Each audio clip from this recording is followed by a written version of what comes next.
Welcome back to Teen Storytime. My name is Aryn, and I am a librarian with the Hillsborough Public Library System.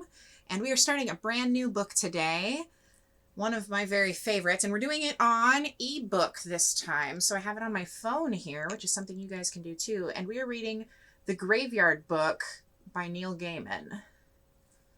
Hope you could see that cover. If you are interested in checking out ebooks or e-audiobooks, you can do that from any smart device like a phone or a tablet. You can do it on your computer, and the librarians and other staff at the Hillsborough Libraries are happy to help you set that up if you've never done it before. All you need is a library card. With no further ado, let's go ahead and get started with The Graveyard Book. The book starts with an epigraph. Rattle his bones over the stones. It's only a pauper who nobody knows. And it says it's a traditional nursery rhyme.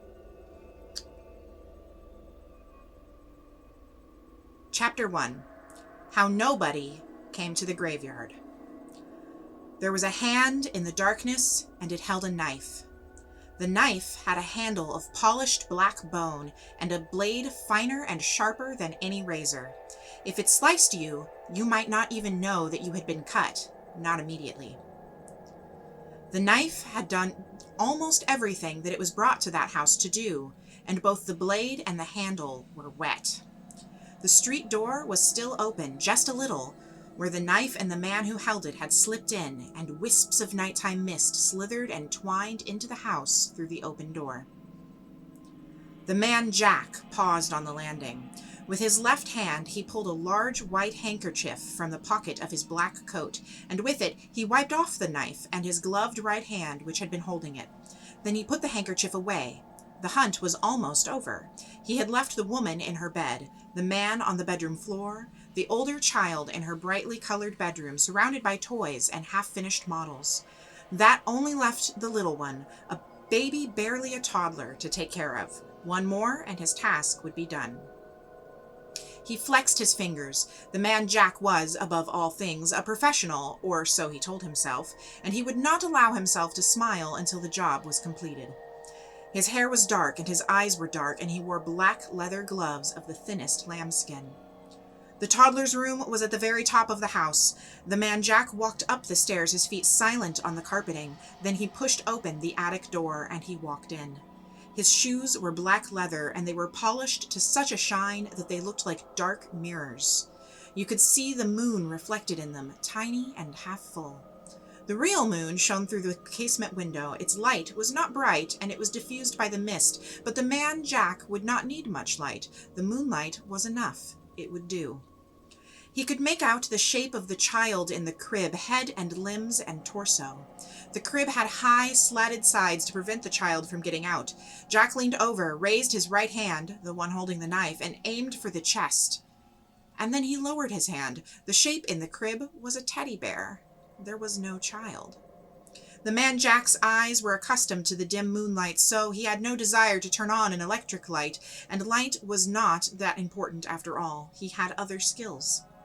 The man Jack sniffed the air. He ignored the scents that had come into the room with him, dismissed the scents that he could safely ignore, honed in on the smell of the thing he had come to find. He could smell the child, a milky smell like chocolate chip cookies and the sour tang of a wet, disposable nighttime diaper.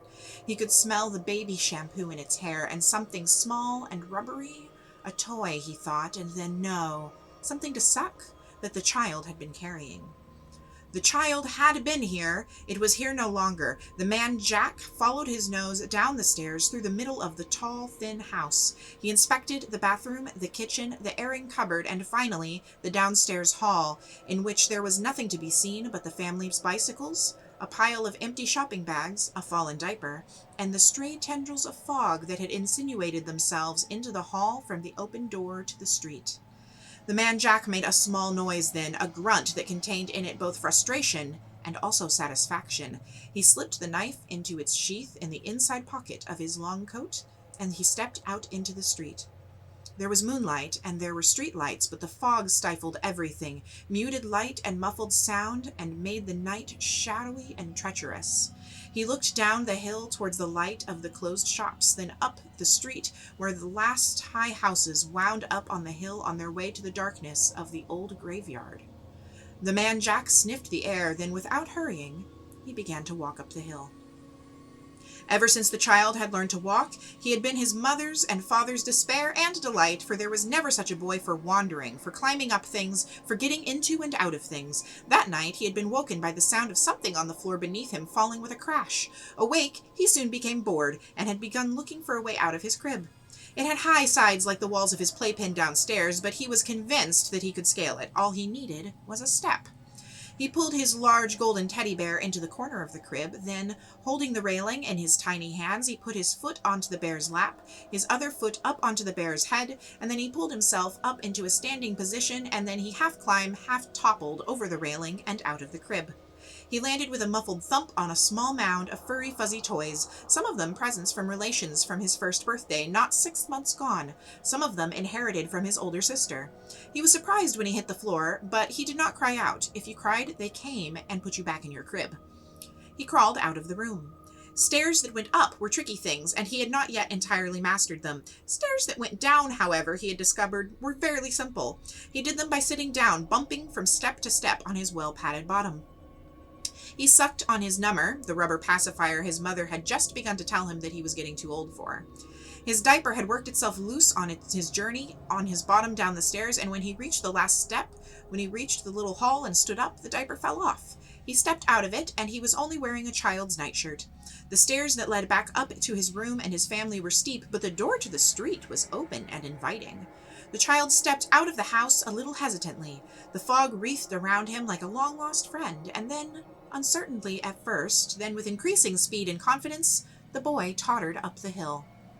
The fog was thinner as you approached the top of the hill. The half-moon shone, not as bright as day, not by any means, but enough to see the graveyard. Enough for that.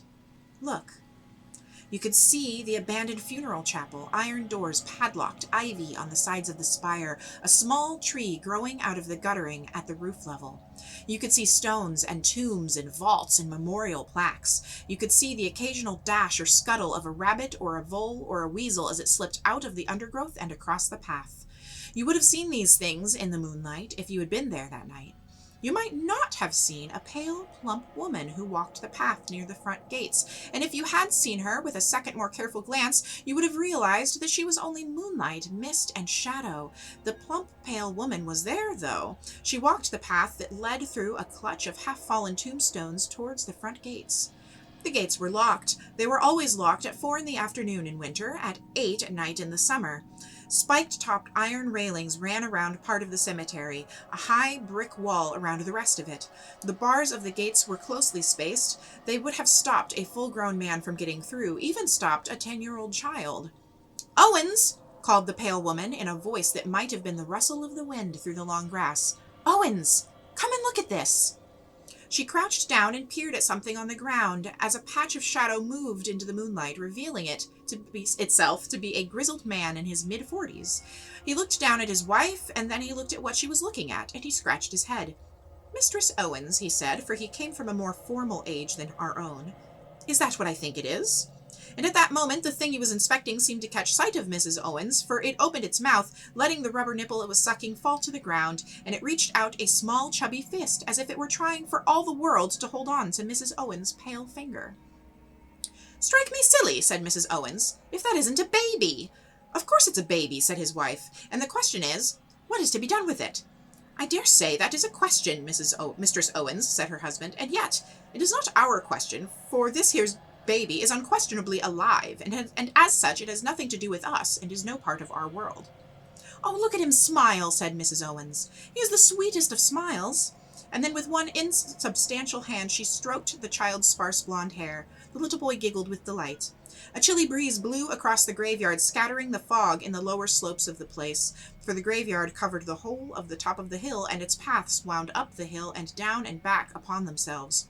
A rattling, someone at the main gate of the graveyard was pulling and shaking it, rattling the old gates that held the heavy padlock and the chain around them. "There now," said Owens, "it's the babe's family, come to bring him to the loving bosom. Leave the little man be," he added, because Mrs. Owens was putting on her insubstantial arms around the toddler, smoothing and stroking. Mrs. Owens said, "He don't look like anybody's family, that one."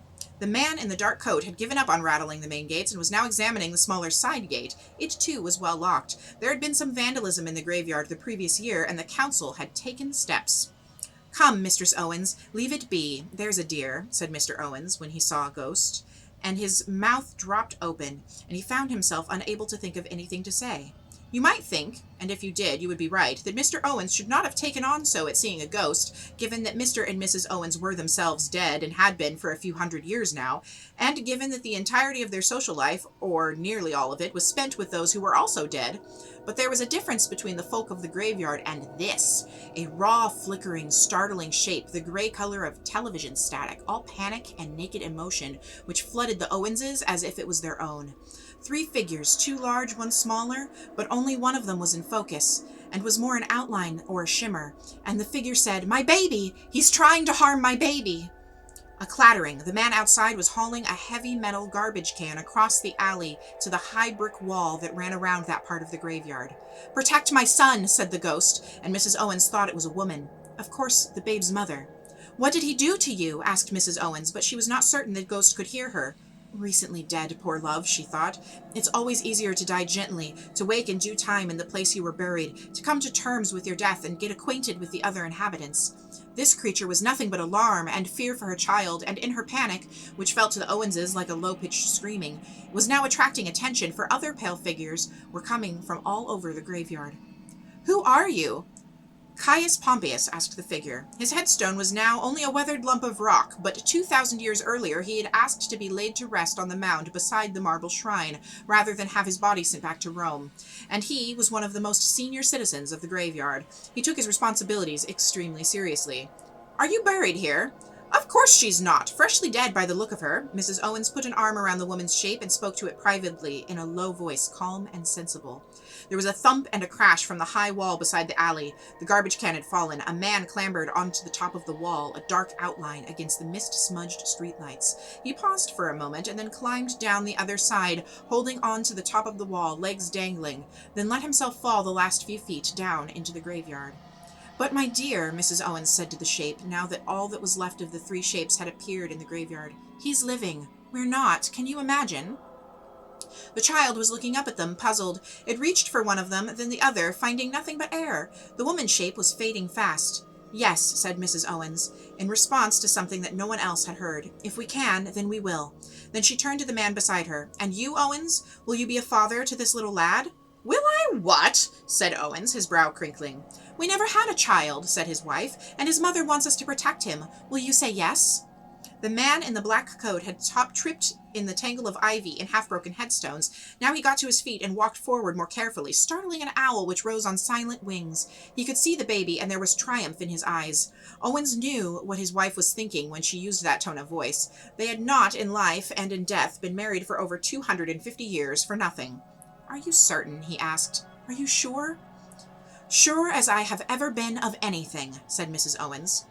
"Then yes, if you'll be its mother, I'll be its father."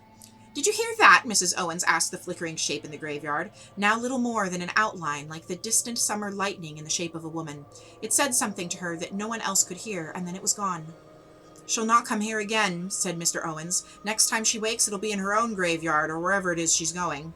Mrs. Owens bent down to the baby and extended her arms. "Come now," she said warmly. "Come to Mama." To the man Jack, walking through the graveyard towards them on the path, his knife already in his hand, it seemed as if a swirl of mist had curled around the child in the moonlight, and that the boy was no longer there, just damp mist and moonlight in the swaying grass. He blinked and sniffed the air. Something had happened, but he had no idea what it was. He growled in the back of his throat like a beast of prey, angry and frustrated. "Hello," called the man Jack, wondering if perhaps the child had stepped behind something. His voice was dark and rough, and there was an odd edge to it, as if of surprise or puzzlement at hearing himself speak. The graveyard kept its secrets. "Hello," he called again.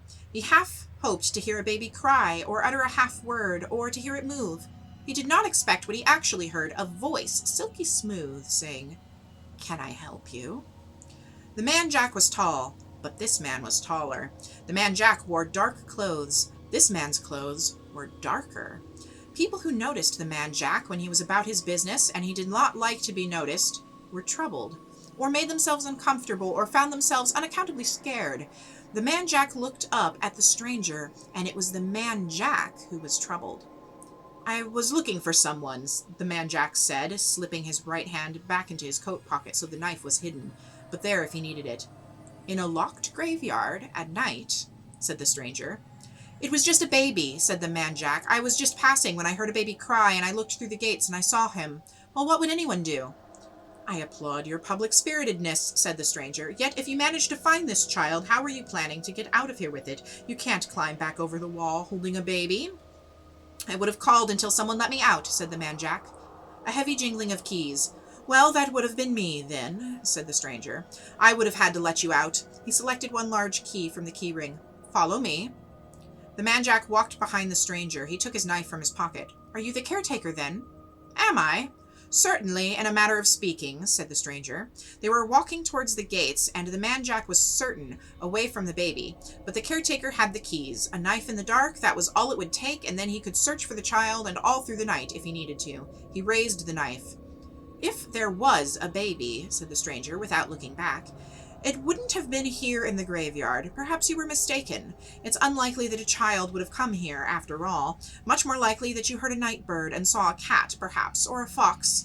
They declared the place an official nature reserve, 30 years ago, around the time of the last funeral. Now think carefully and tell me you are certain it was a child that you saw." The man Jack thought. The stranger unlocked the side gate. "A fox," he said. "They make the most uncommon noises, not unlike a person crying. No, your visit to this graveyard was a misstep, sir. Somewhere the child you seek awaits you, but he is not here." And he let the thought sit there in the man Jack's head for a moment before he opened the gate with a flourish. "Delighted to have made your acquaintance," he said, "and I trust that you will find everything you need out there." The man Jack stood outside the gates to the graveyard. The stranger stood inside the gate, and he locked it again and put the key away. "Where are you going?" asked the man Jack. "There are other gates than this," said the stranger. "My car is on the other side of the hill. Don't mind me. You don't even have to remember this conversation." "No," said the man Jack agreeably, "I don't." He remembered wandering up the hill. That was what he had thought to be a child had turned out to be a fox, that a helpful caretaker had escorted him back out onto the street. He slipped his knife into its inner sheath. "Well, good night." "And a good night to you," said the stranger, for whom Jack had taken for a caretaker. The man Jack set off down the hill in pursuit of the infant.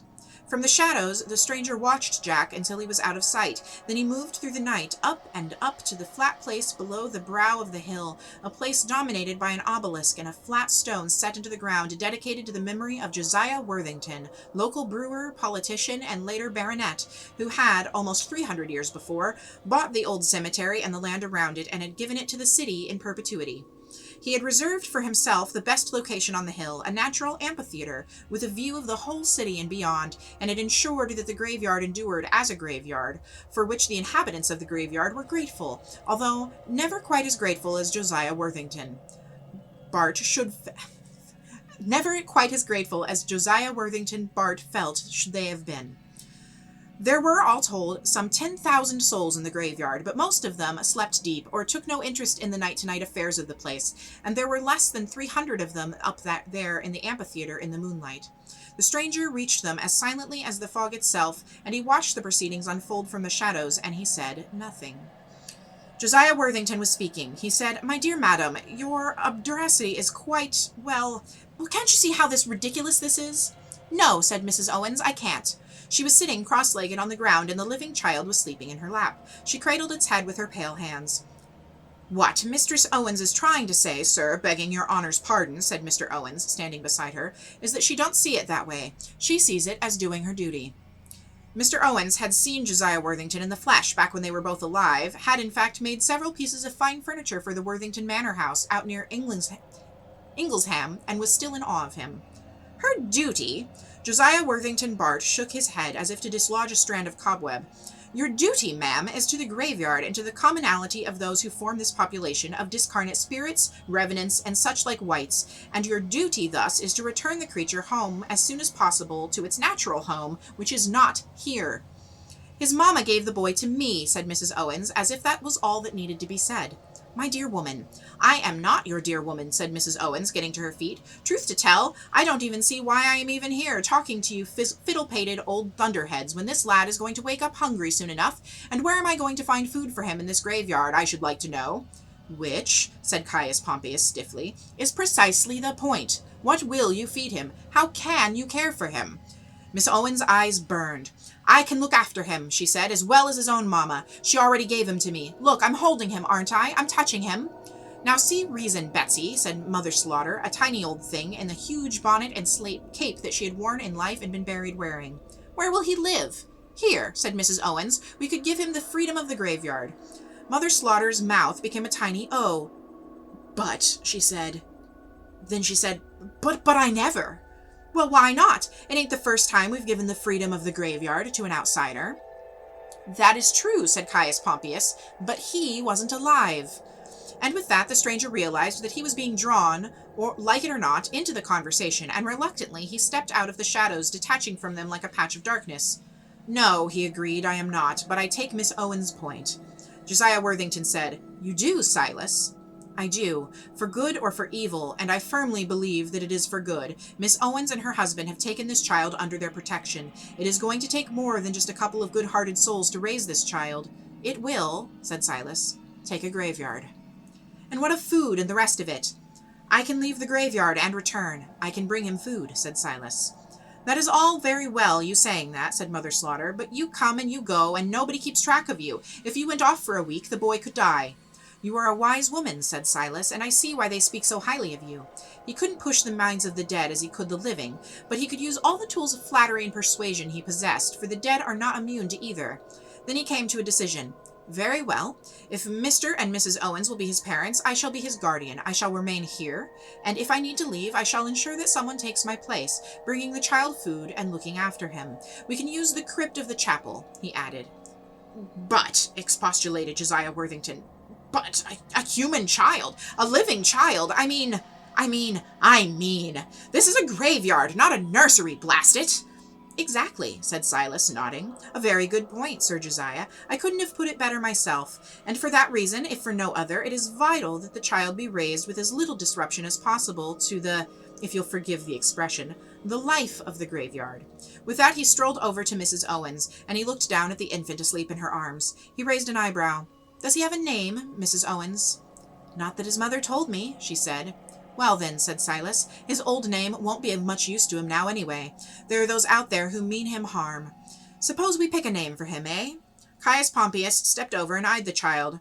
He looks a little like my pond school, Marcus. We could call him Marcus. Josiah Worthington said, He looks more like my head gardener, Stebbins. Not that I'm suggesting Stebbins is a name. The man drank like a fish. He looks like my nephew, Harry, said Mother Slaughter, and it seemed then that the whole graveyard was about to join in, each inhabitant offering his or her own comparisons between the infant and someone long forgotten, when Miss Owens broke in. He looks like nobody but himself, said Miss Owens firmly. He looks like nobody. Then nobody it is, said Silas. Nobody Owens. It was then that, as if responding to the name, the child opens its eyes.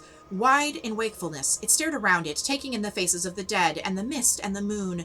Then it looked at Silas. Its gaze did not flinch. It looked grave. And what kind of a name is nobody? Asked Mother Slaughter, scandalized. His name, and a good name, Silas told her. It will help to keep him safe. I don't want trouble, said Josiah Worthington. The infant looked up at him, and then, hungry or tired or simply missing his home, his family, his world, he screwed up his tiny face and began to cry. Leave us, said Caius Pompeius to Mrs. Owens. We will discuss this further without you. Miss Owens waited outside the funeral chapel. It had been decreed over 40 years before that the building, in appearance a small church with a spire, was a listed building of historical interest. The town council had decided that it would cost too much to renovate it, a little chapel in an overgrown graveyard that had already become unfashionable, so they had padlocked it and waited for it to fall down. Ivy covered it, but it was solidly built, and it would not fall down this century. The child had fallen asleep in Miss Owens' arms. She rocked it gently, sang to it an old song, one her mother had sung to her when she was a baby herself, back in the days when men had first started to wear powdered wigs. The song went, Sleep, my little babio, sleep until you waken. When you're grown, you'll see the world, if I'm not mistaken. Kiss a lover, dance a measure, find your name and buried treasure. And Miss Owens sang all that before she discovered that she had forgotten how the song ended. She had a feeling that the final line was something in the way of, "and some hairy bacon," but that might have been another song altogether, so she stopped, and instead she sang him one about the man in the moon who came down too soon. And after that she sang, in her warm country voice, a more recent song about a lad who put in his thumb and pulled out a plum, and she had just started a long ballad about a young country gentleman whose girlfriend had, for no particular reason, poisoned him with a dish of spotted eels, when Silas came around the side of the chapel carrying a cardboard box. "Here we go, Mistress Owens," he said. "Lots of good things for a growing boy. We can keep it in the crypt, eh?" The padlock fell off in his hand, and he pulled open the iron door. Miss Owens walked inside, looking dubiously at the shelves and at the old wooden pews tipped up against a wall. There were mildewed boxes of old parish records in one corner, and an open door that revealed a Victorian flush toilet and a basin, with only a cold tap in the other. The infant opened his eyes and stared. "We can put the food here," said Silas. "It's cool, and the food will keep longer." He reached into the box and pulled out a banana. "And what would that be when it was at home?" asked Miss Owens, eyeing the yellow and brown object suspiciously. "It's a banana, a fruit from the tropics. I believe you peel off the outer covering," said Silas, "like so." The child, nobody, wriggled in Miss Owens' arms, and she let it down to the flagstones. It toddled rapidly to Silas, grasped his trouser leg, and held on. Silas passed it the banana. Mrs. Owens watched the boy eat. "Banana," she said dubiously. "Never heard of them. Never. What's it taste like?" "I have absolutely no idea," said Silas, who consumed only one food, and it was not bananas. "You could make up a bed in here for the boy, you know." "I'll do no such thing, with Owens and me having a lovely little tomb over by the daffodil patch. Plenty of room in there for a little one, anyway," she added, concerned that Silas might think she was rejecting his hospitality. "I wouldn't want the lad disturbing you." He wouldn't. The boy was done with his banana. What he had not eaten was now smeared all over himself. He beamed, messy and apple-cheeked. "Narna," he said happily. "What a clever little thing he is," said Mrs. Owens. "It's such a mess he's made. Why attend, you little wriggler?" And she picked the lumps of banana from his clothes and his hair. And then, "What do you think they'll decide?" "I don't know." "I can't give him up, not after what I promised his mamma." "Although I have been a great many things in my time," said Silas, "I have never been a mother, and I cannot plan to begin now. But I can leave this place." Miss Owens said simply, "I cannot. My bones are here, and so are Owens's. I'm never leaving." "It must be good," said Silas, "to have somewhere that you belong, somewhere that's home." There was nothing wistful in the way that he said this. His voice was drier than deserts, and he said it as if he were simply stating something unarguable. Miss Owens did not argue. "Do you think we'll have long to wait?" "Not long," said Silas, but he was wrong about that. Up in the amphitheater on the other side of the hill, the debate continued. That it was the Owenses who had got involved in this nonsense, rather than some flibbertigibbet Johnny-come-latelys, counted for a lot, for the Owenses were respectable and respected. That Silas had volunteered to be the boy's guardian had weight. Silas was regarded with a certain wary awe by the graveyard folk, existing as he did on the borderland between their world and the world that they had left. But still. A graveyard is not normally a democracy, and yet death is the great democracy, and each of the dead had a voice and an opinion as to whether the living child should be allowed to stay, and they were each determined to be heard that night. It was late autumn when the daybreak was long in coming. Although the sky was still dark, cars could now be heard starting up further down the hill, and the living folk began to drive to work through the misty and night-black morning. The graveyard folk talked about the child that had come to them, and what was to be done. 300 voices, 300 opinions. Nehemiah Trott, the poet from the tumbled northwestern side of the graveyard, had begun to declaim his thoughts on the matter, although what they were no person listening could have said, when something happened, something to silence each opinionated mouth, something unprecedented in the history of the graveyard. A huge white horse, of the kind that the people who know horses would call a gray, came ambling up the side of the hill. The pounding of its hooves could be heard before it was seen, along with the crashing it made as it pushed through the little bushes and thickets, through the brambles and ivy and gorse that had grown up the side of the hill. The size of a shire horse it was, a full 19 hands or more. It was a horse that could have carried a knight in full armor into combat, but all it carried on its naked back was a woman, clothed from head to foot in gray. Her long skirt and her shawl might have been spun out of old cobwebs. Her face was serene and peaceful. They knew her, the graveyard folk, for each of us encounters the lady on the gray at the end of our days, and there is no forgetting her. The horse paused beside the obelisk. In the east, the sky was lightening gently, a pearlish pre-dawn luminescence that made the people of the graveyard uncomfortable and made them think about returning to their comfortable homes. Even so, not a one of them moved. They were watching the lady on the gray, each of them half excited, half scared. The dead are not superstitious, not as a rule, but they watched her as a Roman augur might have watched the sacred crows circle, seeking wisdom, seeking a clue. And then she spoke to them. In a voice like the chiming of 100 tiny silver bells, she said only, "The dead should have charity." And she smiled. The horse, which had been contentedly ripping up and masticating a clump of thick grass, stopped then. The lady touched the horse's neck, and it turned. It took several huge clattering steps, then it was off the side of the hill and cantering across the sky. Its thunderous hoofs became an early rumble of distant thunder, and in moments it was lost to sight. That, at least, was what the folk of the graveyard who had been on the hillside that night claimed had happened. The debate was over and ended, and without so much as a show of hands, had been decided. The child, called Nobody Owens, would be given the freedom of the graveyard. Mother Slaughter and Josiah Worthington Bart accompanied Mr. Owens to the crypt of the old chapel, and they told Mrs. Owens the news. She seemed unsurprised by the miracle. "That's right," she said. "Some of them don't have a ha'porth of sense in their heads, but she does. Of course she does." Before the sun rose on a thundering gray morning, the child was fast asleep in the Owens' fine little tomb, for Master Owens had died, the prosperous head of the local cabinet makers guild, and the cabinet makers had wanted to ensure that he was properly honored. Silas went out for one final journey before the sunrise. He found the tall house on the side of the hill, and he examined the 3 bodies he found there, and he studied the pattern of the knife wounds. When he was satisfied, he stepped out of into the morning's dark, his head churning with unpleasant possibilities, and he returned to the graveyard, to the chapel spire where he slept and waited out the days.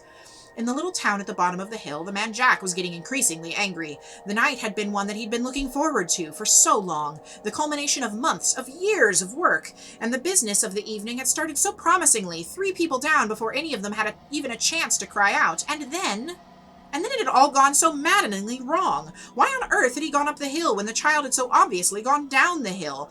By the time he reached the bottom of the hill, the trail had gone cold. Someone must have found the child, taken it in, hidden it. There was no other explanation. A crack of thunder rang out, loud and sudden as a gunshot, and the rain began in earnest. The man Jack was methodical, and he began to plan his next move, the calls he would need to pay on certain of the townsfolk, people who would be his eyes and ears in the town. He did not need to tell the convocation that he had failed. Anyway, he told himself, edging under the shop front as the morning rain came down like tears, he had not failed, not yet, not for years to come. There was plenty of time to tie up this last piece of unfinished business, time to cut the final thread. It was not until the police siren sounded, and a first police car, and then an ambulance, and then an unmarked police car with a siren blaring sped past him on their way up the hill, that reluctantly the man Jack turned up the collar of his coat, put his head down, and walked off into the morning. His knife was in his pocket, safe and dry inside its sheath, protected from the misery of the elements. And that was the end of Chapter 1 of The Graveyard Book by Neil Gaiman. We are going to be doing these videos now every Monday, so join us next Monday for Chapter 2 of The Graveyard Book. I'm going to leave you with a final question today. We have a few different denizens of the graveyard here that have been introduced to us this chapter. We have the ghosts, various names, but then we have Silas, who's definitely not a ghost, and we have the lady on the gray, who also doesn't quite seem to be a ghost. Do you have any thoughts about what Silas or the lady on the gray might be? Let us know in the comments below, and I look forward to seeing you next Monday. Have a good day.